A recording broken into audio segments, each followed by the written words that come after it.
Well, the security situation is what we're looking at this morning here on Sunrise Daily, and I'm now being joined by Isa Gusau. He's Media Aide to Governor Kashim Shettima of Borno State. Good morning, and thanks for joining us this morning. Thank you so much. A whole lot has been happening. First, we thought, with the announcement of a ceasefire deal between the government and the group, we thought we would have seen a lull and the eventual release of the Chibok girls who were taken from your state at that point in time.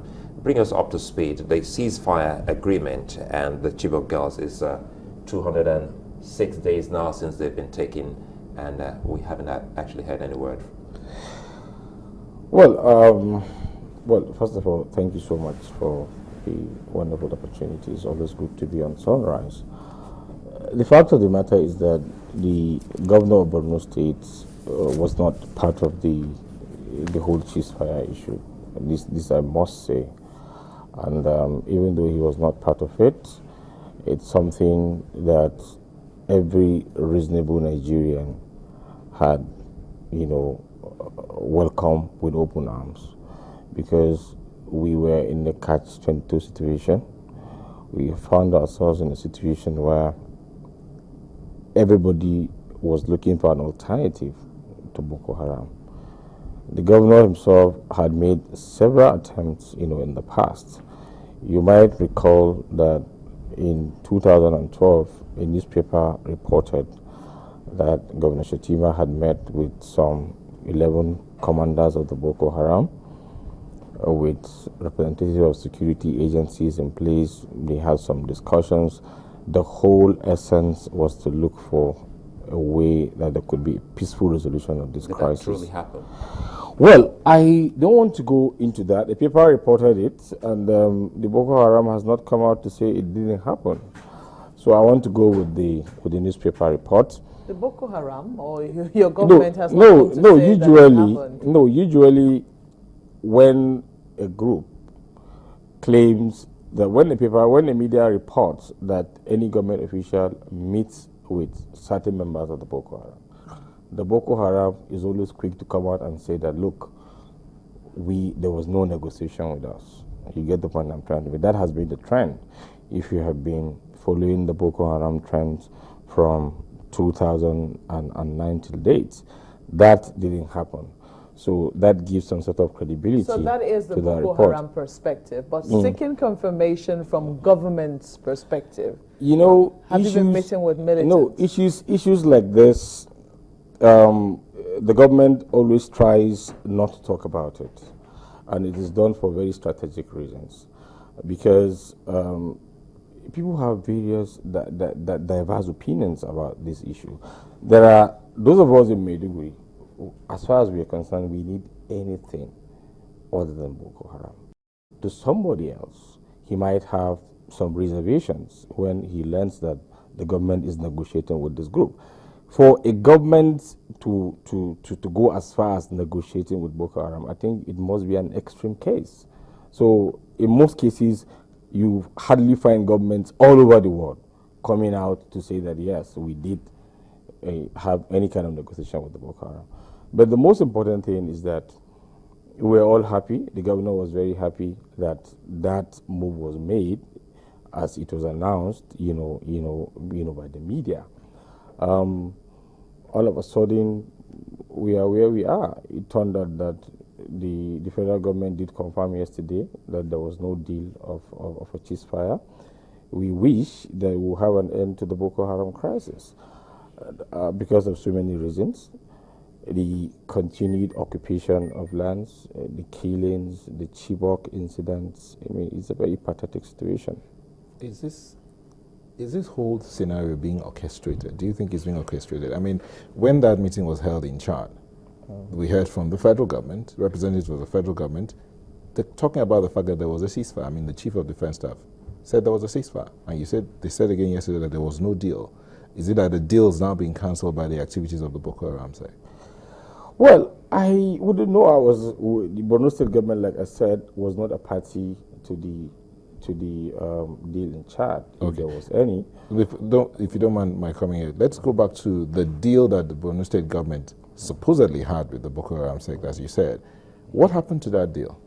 Now, what actually happened, like I said, I still want to hold on to a newspaper report. I'm doing that because I want to be very cautious about it. According to that report, there was a meeting between the governor and 11 commanders of the Boko Haram. There was representatives of the Nigerian police force, somebody represented the IG, somebody represented the DSS, somebody represented the defense, intelligence, and all that. The whole essence of that was to address the situation before it got to, where it is today. Unfortunately, that didn't happen. Why? My take on it is that there are various angles of the Boko Haram. There are the moderate elements of the Boko Haram, those who are open to negotiation, and there are also those who are bent on replacing liberal democracies with the doctrines that they alone understand.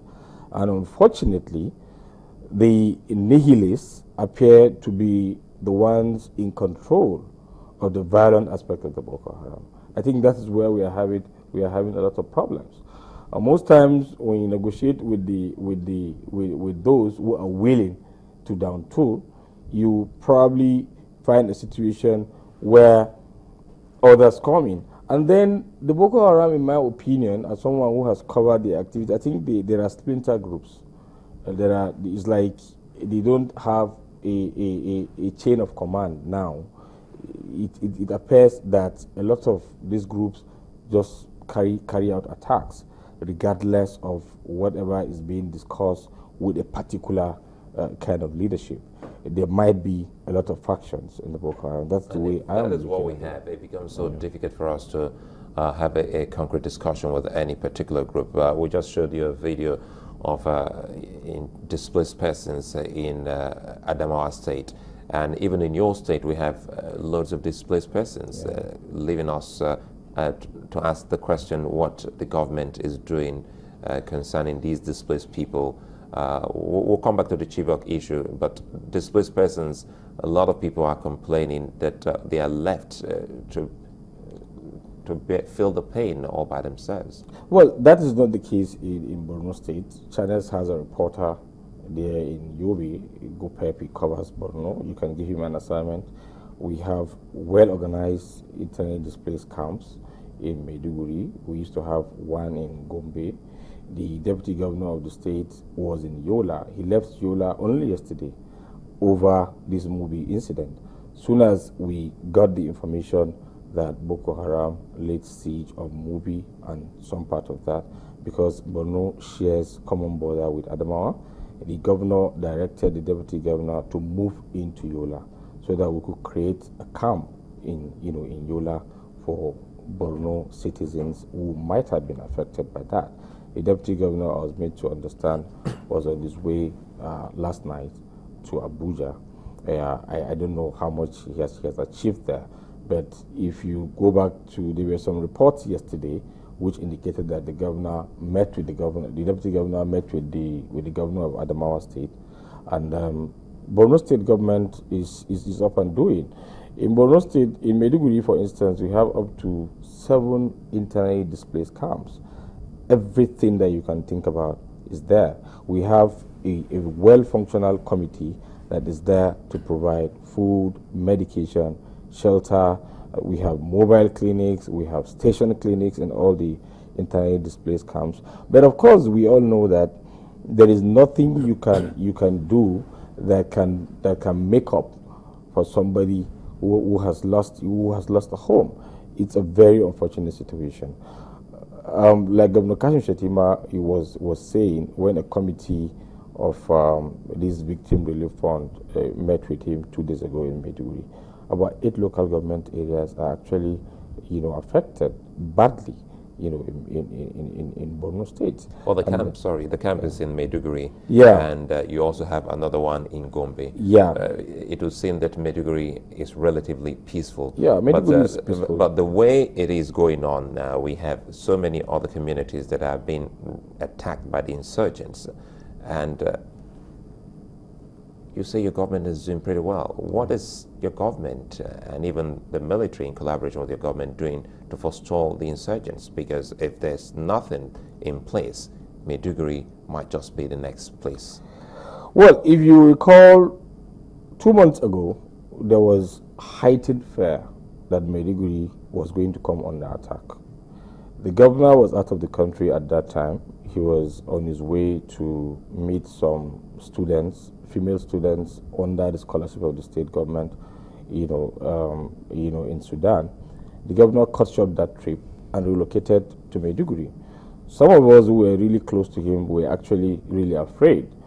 There were some security advice that, look, Maiduguri we don't think is really safe. As the governor, if the Boko Haram members have opportunity of coming into Maiduguri, the government house will be one of the number one targets. But the governor said, look, I cannot abandon the people of Borno State. Whatever the situation is, I must come back home and take charge. And he indeed came back. He remained in Maiduguri.